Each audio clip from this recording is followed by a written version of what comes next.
Hey guys, here at Apollo, we're always striving to innovate and improve our scooters, but where does our inspiration come from? Well, Eloi and the team downstairs have a couple prototypes we've been playing around with recently, including one that's a bike/scooter hybrid, and another one that looks like a tank.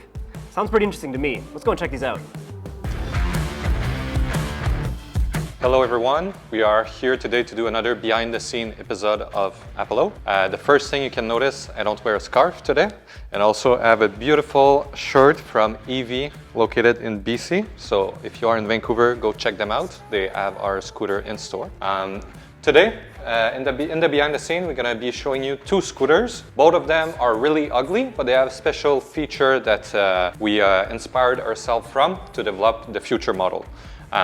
The first one here is a leasing scooter, meaning it's built like a tank. So we order it to see what actually make it super solid and why this one that look terrible and have not good spec is worth more money than pretty much all our scooters at the factory level. So the first thing that you can see on this one is that all the cables are hidden. Even the brake cable passes through the stem and next to the front forks.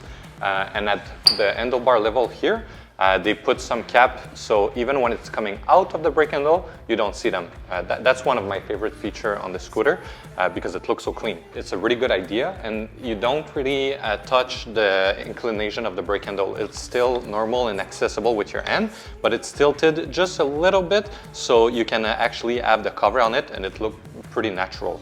So that's pretty cool. The other cool thing is an integrated lock, and this is linked electronically inside to the PCBA in the handlebar, so you can unlock it via the app. So let's say for a sharing scooter, you lock it, well, you pass it around like a pole, a bicycle rack or whatever, you lock it, and then when you scan the QR code at the top, it's gonna send the command to unlock it. We like this concept. Again, we are not going into the sharing scooter business, but it could be quite cool to have and to connect to the beautiful Apollo app that we have. If we continue, after that, we are going down to the body. What is really cool about this one is that you have, it's almost like an hydraulic car that jump. You have a function on the app to prop open the deck electronically. There's electric actuator inside, so you can just pop this open, which is quite cool. And inside, this is the other thing I really like about it. There's a removable battery, and it's super easy. You don't need to disconnect anything.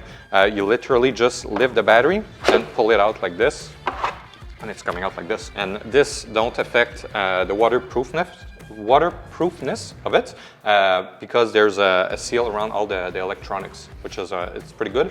And as you can see with this battery, you still have all the BMS pin located inside here. This means it's not just plus and minus and you get like basically the voltage of the battery.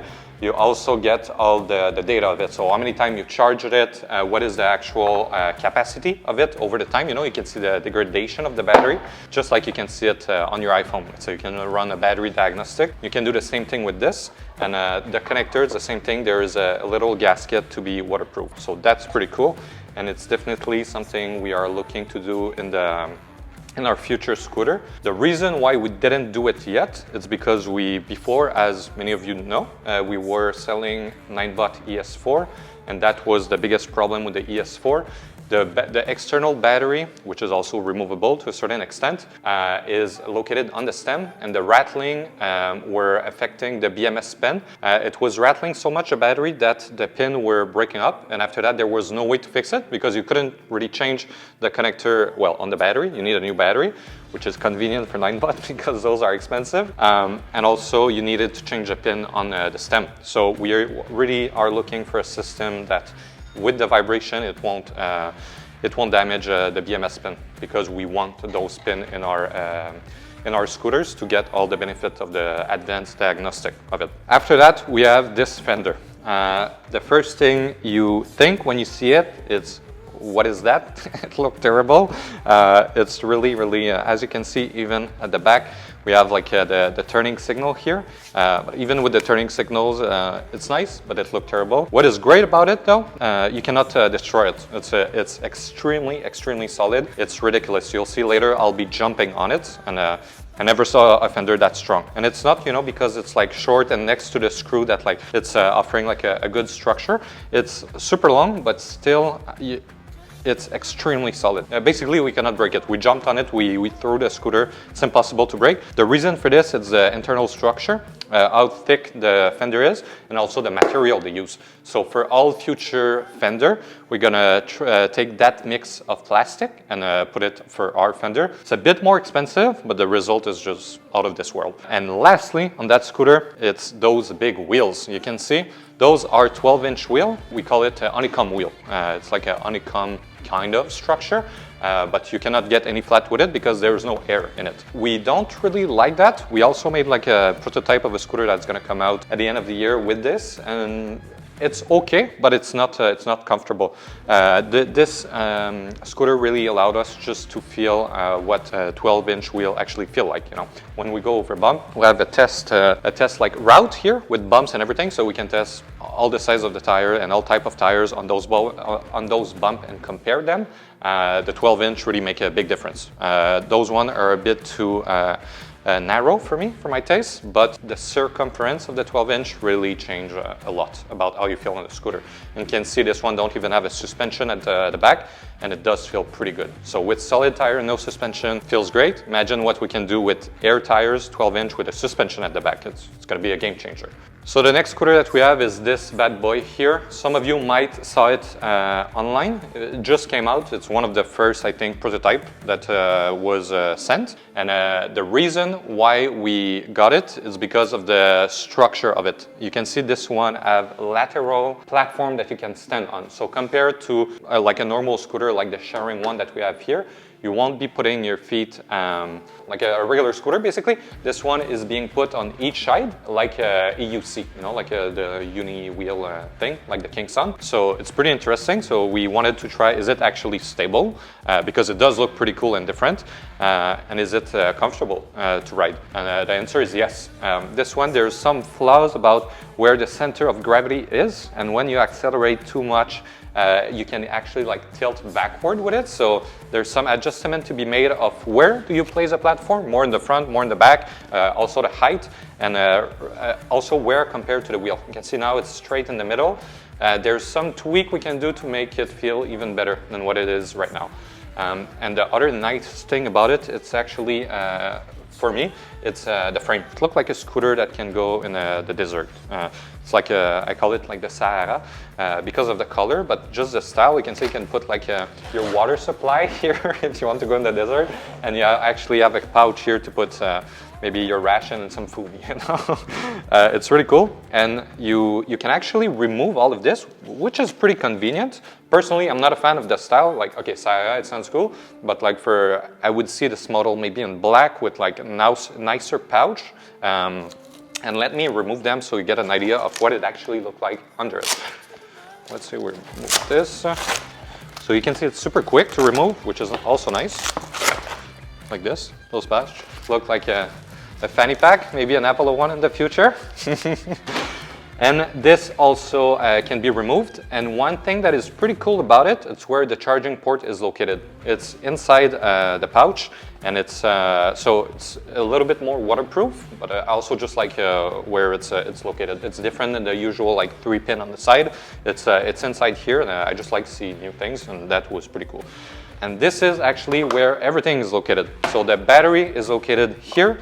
It's a double stack like this, and the controller is in the front. Charging port is here, and you see the wires, the communication wires coming in here, and the motor wire coming in here. You can imagine it's super, super waterproof. Everything is in one little box, and it's, as you can imagine, it's way easier to make a little box like this waterproof compared to a big scooter that the whole thing open, you know, because you can just focus all your effort and the good mold that you need to open on a small plastic enclosure. So the waterproofness and the resistance to sand, maybe in that case, it's pretty good. So the next component that we have is a folding mechanism. You can see that this one is in the front. It's something we really like and something that have been proven over time with, let's say, like the 9-Bot Max. It's really solid. There's a little thing we don't like about it. It's the size of the safety button. It could be thicker and bigger to look safer and be safer. This one is super safe. I think it's really just something we want to like put emphasis this on to put a bigger button so the user, everyone feel reassured when they fold their scooter. And we want to hear the loud like click when you clip the scooter the stem in place. So good folding mechanism that allow all the wires to be inside. This is why you don't see the wires from the throttle and the display. It's because this folding mechanism allow them to pass inside the frame and come out here to be connected to the battery. So really good, small change to be made, but it's pretty impressive. And the next thing is a control panel. It's a classic display and throttle. This throttle is pretty good. It's the one we have on the Phantom V2. And also we like that inclination and the response out of it. So nothing to say about the throttle. The display look absolutely terrible. There's nothing great about it. It's a display from an electric bicycle that was made 2001, honestly. It's super old. So we are not interested in that, but it's functional for the testing purpose. The next thing is a brake handle. The brake sensor is outside here, as you can see. We don't like that. This is what we had in the Apollo Air V1. We are coming out with a new version that's gonna be we're gonna remove this. It's gonna be integrated inside the brake handle, so pretty cool. The handlebar is okay, nothing phenomenal there. Folding mechanism is great, waterproofness out of this world, and the side platform, which is really what we are interested in for that scooter, also feels great. Again, there's some tweak to be made if we are to launch a scooter with those, but the concept is pretty cool. The last thing that you can see with this model is the tubeless tire. Those tires are the same as the 9-Bot Max, and they don't have any tube inside. There's a whole debate about it. Personally, I like them because we are able to do some tweaks with those tires. It's not regular tires. Those one are, but if we are, I'm not saying anything, to launch tubeless tires, we're gonna incorporate a special mixture in it, and this is really cool. I can't wait for you to see it. More coming about this later this month. So that's about it for the scooters. Again, we are not coming out with this scooters or nothing even close, or this one. Nothing will look like this, but we take some parts and concept that we like from both of them, and we're gonna try to mix them together to come out with something truly special. So stay tuned.